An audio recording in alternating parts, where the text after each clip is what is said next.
Welcome back to Learn Potential. The new name of the channel will be Learn Potential TV. I just made the change, so it might not show when you type it in, but it will change soon. If you like the new name, give the video a thumbs up. Special shout out to all the new subscribers who've decided to join the Learn Potential community. We are a community full of teachers, parents, students, everyone in between. If you've seen a school, if you've been to a school, if you know what a school is, Learn Potential is the community for you. I do believe that we all are teachers. We all can teach someone. We all are great students because we all can learn. So in this community, we share the knowledge that we all have. So speaking of schools and education, I have some awesome news. I have officially been accepted into a doctoral program. So I will be a Doctor of Education, and I'm ecstatic. I'll get to do some really critical research in areas of education. I will keep you guys up to date on that process. So I'll be going back to school, and for many of you, you are too. Teachers, I know you don't want to think about it, but only a few weeks before school starts. And for parents, I know some of you guys are super excited. Some of you may be sad. I know most of you guys are excited.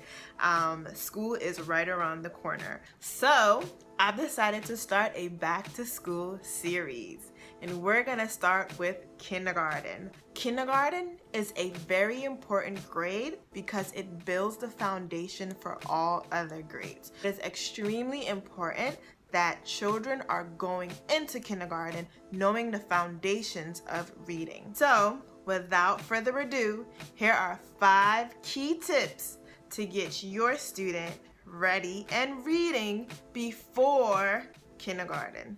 Tip number 5, practice letters and sounds in their name. Practicing reading and writing their names has to be one of the most important ways to get them ready for kindergarten.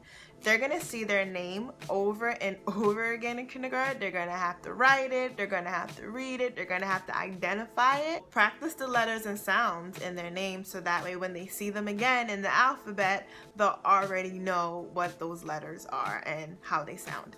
Tip number 4, read their favorite book with them again and again and again and again. It doesn't matter if the favorite book is My Favorite Sock. If that's their favorite book, read it with them again and again and again, because they're practicing those letters, they're practicing the words, and they're building that memory so that when they walk into kindergarten, they'll already be able to identify a number of different words. Tip number 3, read it, then experience it. This builds not only a student who loves reading, but it also builds their memory of words.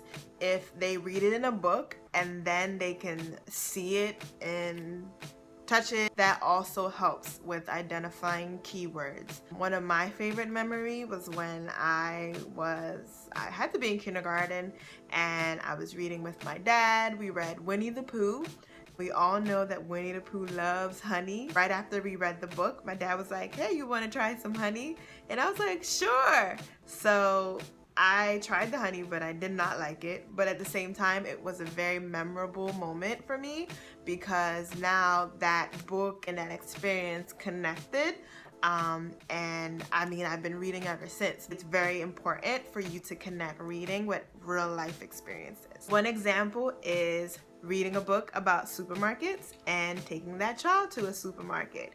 And every item that's in the book, they can take off the shelves and they can connect the words that spells the item to the actual item.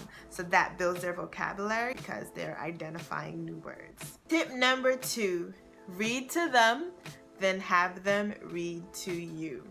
This is called modeling. So you're modeling reading the words, you're modeling the habit of reading, and then that child will follow by example. That helps them practice fluent reading, healthy reading habits, and it's also just fun to read along with someone. Tip number 1, and this one might be shocking, it might not, but tip number 1 is talk to them. That is the number 1 way to build a reader. Having conversations such as, what did you do today? How was your day? That builds reading skills as well. If they can organize their day into like first, second, third, and then they're reading a book and like, oh, that's the word first. Oh, that's the word second.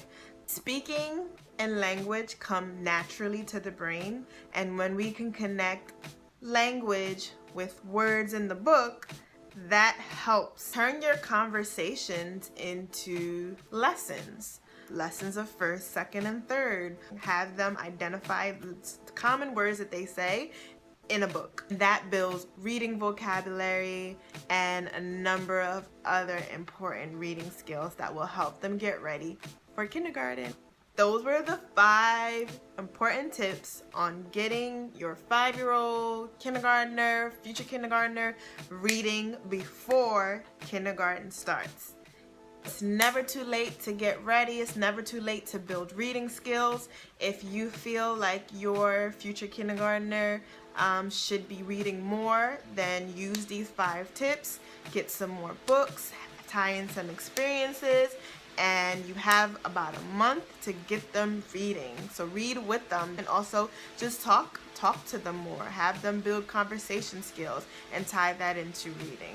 I hope you enjoyed this video. This is part 1 of the back to school session. Make sure you subscribe so that way you are the first to get notified when these videos drop. I will be dropping 2 videos a week. Monday and Friday are the 2 days, so look out for my next video on Monday. Until then, thank you so much for watching. Bye.